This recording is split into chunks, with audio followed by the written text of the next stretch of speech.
there's this idea that in portraiture, it's the photographer's job to set the subject at ease. I don't believe that. I believe that, you know, I'm not doing hidden photography here. I'm not standing behind a building with a long lens.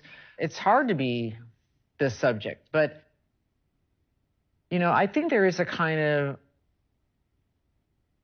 I know I'd feel comfortable if I'm with a photographer that I know can do something relatively good, that there's a kind of a trust in that. And I mean, I've been asked this question over and over and over again about how do I set people at ease. I don't believe in setting people at ease. I believe that they are coming to this sitting with whatever they can do to present themselves.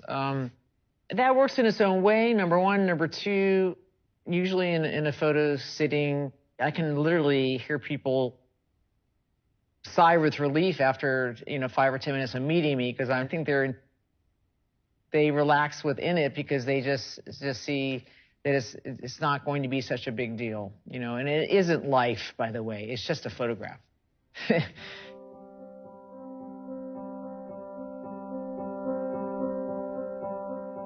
I check. I do. I don't like it. I think it does interfere. I think it's kind of rude to the subject, quite honestly, to be like, oh, you know. But we used to take Polaroids, and we used to look at Polaroids, and then start shooting, working with film, and inevitably the picture was always in the Polaroid. You know, you kind of went back and you were chasing the Polaroid over and over and over again. So on some level, to have it digital now, and you're shooting, and, you know, maybe you're checking it, but you have it at the same time. I think it's better not to look at it so much. I think it is kind of rude. I actually have gotten to the point where I just go, oh, and then I go and I show the subject at the same time, because I feel like they should know what you're looking at.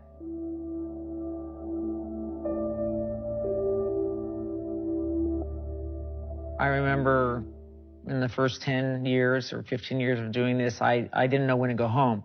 I mean, I didn't know when it was supposed to be over. I remember David Felton, who wrote for Rolling Stone, he said, oh, you know, I have it. Or he didn't say he had, he said, I had enough, you know. And I said, how do you know? How do you know? I mean, I didn't know, when it was over. I just you know, some of these longer stories.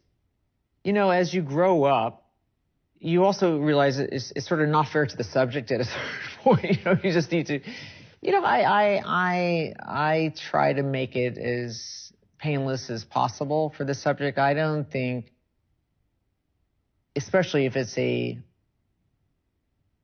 one-on-one session, I don't think it should go longer than 4 hours. I think you should try to do it as fast as possible. I mean, I'm just thinking about photographing the Queen. I mean, the first time I photographed her, I was given catalogs of her clothing, of her jewelry. You know, I was told it was going to be Buckingham Palace. You know, I walked the palace. I had to figure out where I could shoot her. I had a half hour. You know, the Queen isn't going to come in with some ideas. You know, you pretty much have to decide what you're going to do, and you have to make, you know, as planned, like every move was really planned. I certainly didn't know what her temperament would be like, and she came in, you know, kind of really irritated and strong, which I enjoyed very much, by the way. You know, it's like she was very feisty, and she worked all the way through the shoot until it was over. I mean, she had a great sense of duty. The idea that you can spend a lot of time with your subject these days, that's pretty much over.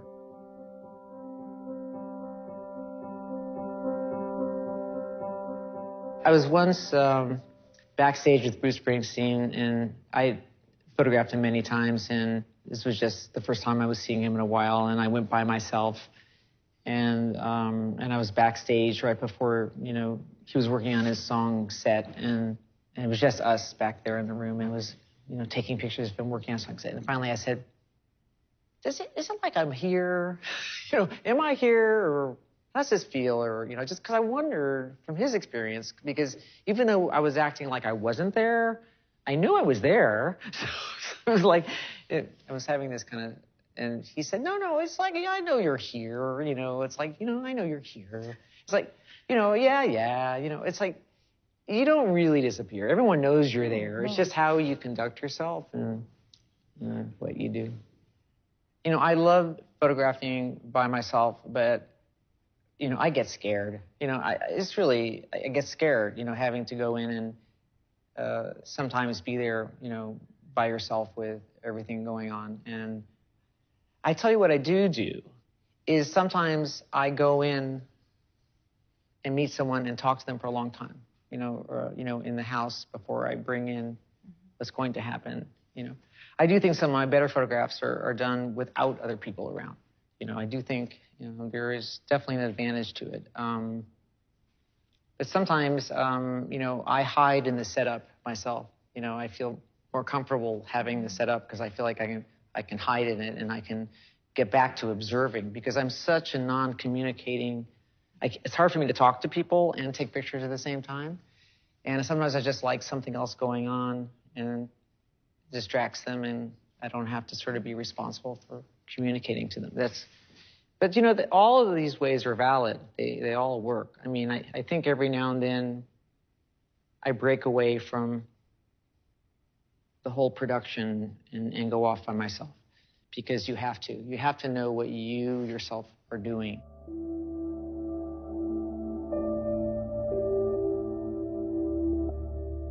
The Ben Stiller couture shoot we were in Paris, and I thought it was a good opportunity to sort of, emulate fashion photography, in Paris, and we just look at all these different fashion photographers. It was fun to put branches in his head, like Bruce Weber, who did a whole series of models with tree branches in their head. And also Ben is as you know, short. So, and these models are like 6'5". It was funny right away. I mean, he's naturally funny. He's physically funny. There was one photograph where the girls are in these, outrageous, ridiculous ball gowns and,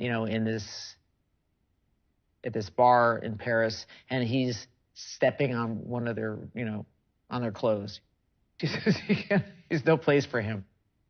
It's very funny.